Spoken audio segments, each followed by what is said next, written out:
This is the weekly sales meeting for August 25th, 2024. My name is Chris Fleming. You can reach me at chris@cdmediaconsulting.com or go to our website at cdmediaconsulting.com. Today's topic, a crisis of creativity. The Telecommunications Act of 1996 was a significant piece of legislation. One of its aims was deregulating the entire telecom industry. Its stated goal was to foster competition and innovation. Yet one of the unintended consequences of the act was the consolidation of media ownership. One might go as far as to say this was the hidden outcome of deregulation. Those championing the legislation knew this is where it would lead, but to sell it to both the industry and the general public, it had to be presented as a benefit. Thus, we have significantly fewer voices in the marketplace. The act relaxed ownership rules. It allowed companies to own more radio and television stations. They could expand their reach across markets.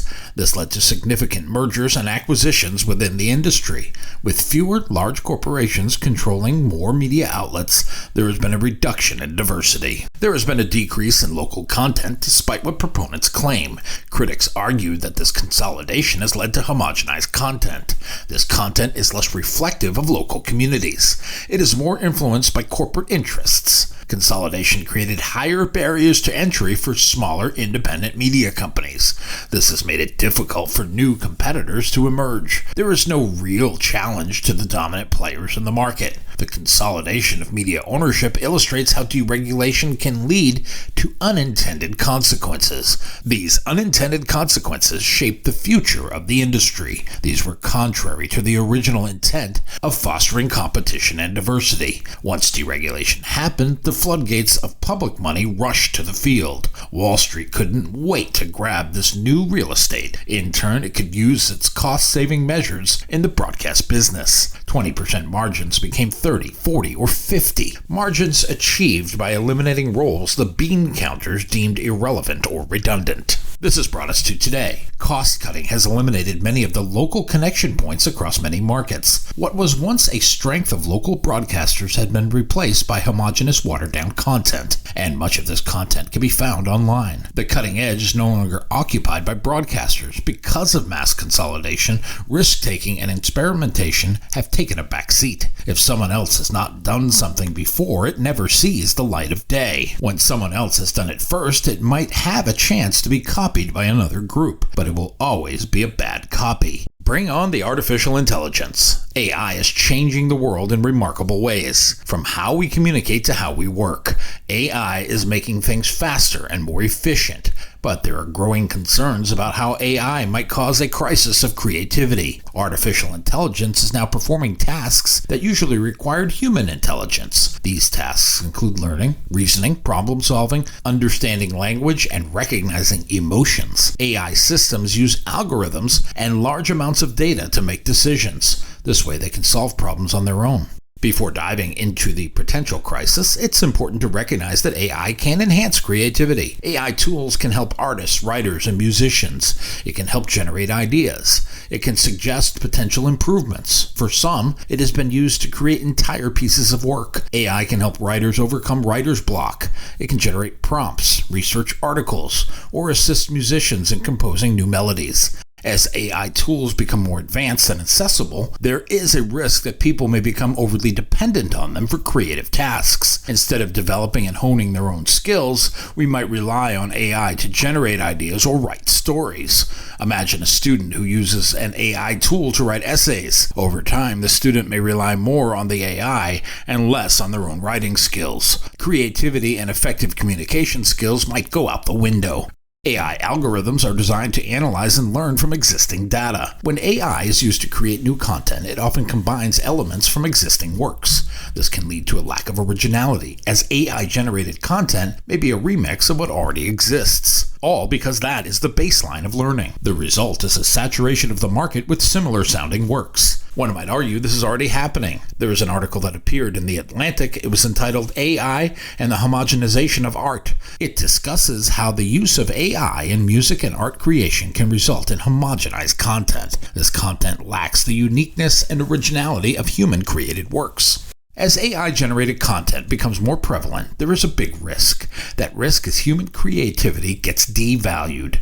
If machines can create art, music, and literature, there will be a diminished value placed on human creativity, especially if those works are indistinguishable from those created by humans. If AI can paint a picture that is indistinguishable from one created by a human artist, people might start to question the value of the artist's work. Then there's the ethical and moral concerns. For instance, who owns the rights to AI-generated work? Can AI be considered an author or artist? These questions challenge our traditional understanding of creativity and intellectual property. If a novel is written entirely by AI, who should receive the credit and the royalties? The programmer who created the AI itself, or no one at all? AI tools are becoming more capable of performing creative tasks. The emphasis on individual skills may be de-emphasized. Artists may spend less time in developing their creative side. This could lead to a decline in the number of skilled artists, writers, and musicians. A young artist might rely on AI to generate initial sketches or ideas, which can be helpful. Yet if they rely too heavily on AI, they might not develop the necessary skills to create original art. The rise in AI in creative fields could impact employment opportunities for human creators. As AI becomes more capable of producing high-quality content, companies might choose to use AI instead of hiring humans. A publishing company might use AI to generate articles and stories. It will reduce the need for human writers. It will lead to fewer opportunities in the creative field for sure, especially when the bean counters learn the cost-saving capabilities of AI. In the sales department, we may misuse this advanced technology. Many companies, including mine, have used it for things like script writing and commercial creation. This is 1/3 of our success formula for customers. The message and what it conveys are of equal importance to the quality of the audience and the frequency of the commercials. We need to get all of these things right to give our customers a fighting chance at success. Yet in the name of efficiency, expediency, or laziness, we are using machine learning to attempt to replicate human connection. I don't think the technology has arrived at this junction. The biggest differential is human emotion. Machines have yet to reach this level of both sophistication and neuroses. It requires a human hand to guide the ship. Thus far, the most success we have seen using AI in content creation is to marry it with human interaction, and then give the script to a professional voice talent to evoke the necessary emotion. AI-generated content often draws from a wide range of existing work. It is machine learning from a baseline of existing content. This may blend and homogenize different cultural influences, all without proper context or frame of reference. This is the challenge with AI copywriting and commercial creation.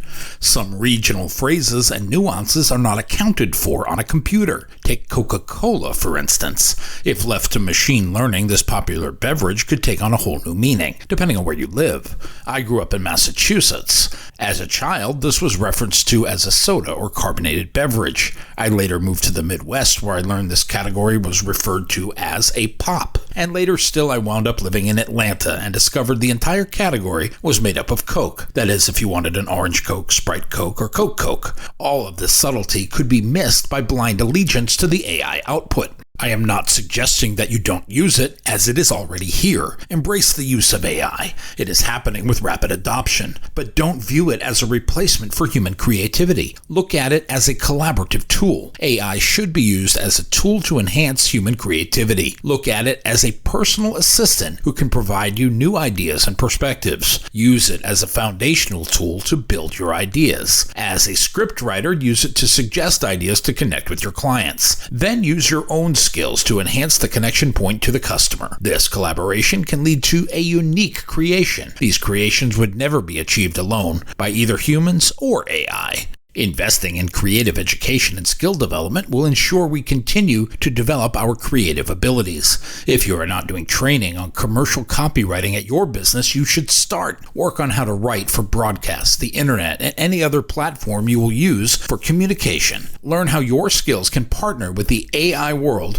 to make the best piece of creative in your market. Understand how your market knowledge can transform your AI-generated nugget into a polished gem. Don't solely rely on the technology. Invest in the training necessary to use AI tools effectively and ethically. Work on the guidelines your team will need to know to use these tools to make maximum impact. By doing so, you will already put your team in the top 10%. Most will not invest the time, money, or effort in what is coming next. Some will bury their heads in the sand and hope the whole thing is a fad and will soon go away. But follow the money. Look at the billions of dollars being invested in the technology, then learn how to harness it for your advantage. Finding new creative talent is critical, as that is the connection point for most audiences. Content is king, especially now with mass consolidation and AI taking over many tasks. But where will this talent come from? One key source of creative talent will be schools and universities. Many students study media, communications, and digital arts. These young minds are full of fresh ideas and new perspectives.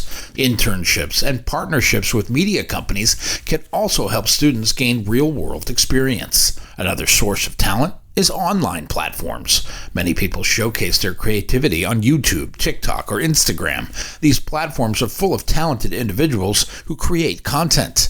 Media companies can scout these platforms to find new voices and innovative ideas.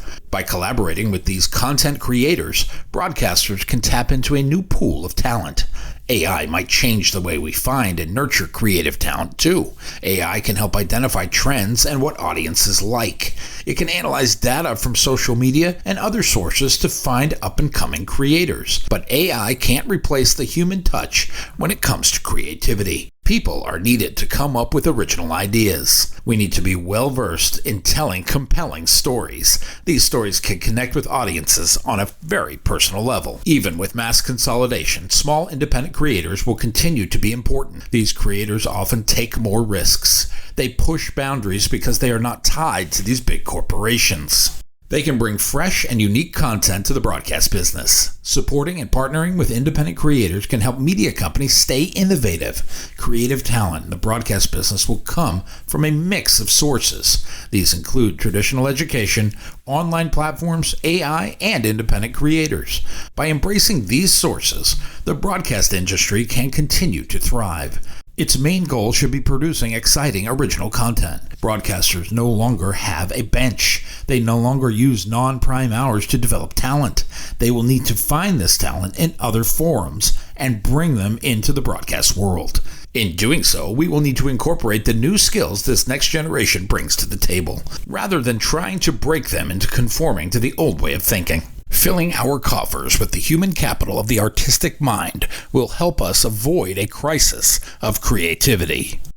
My new book, 21st Century Sales Success, is now available on Amazon.com. If you like what you have heard here today, please consider ordering a copy or two. You can always send one to a friend. Go to cdmediaconsulting.com right now and follow the instructions to order.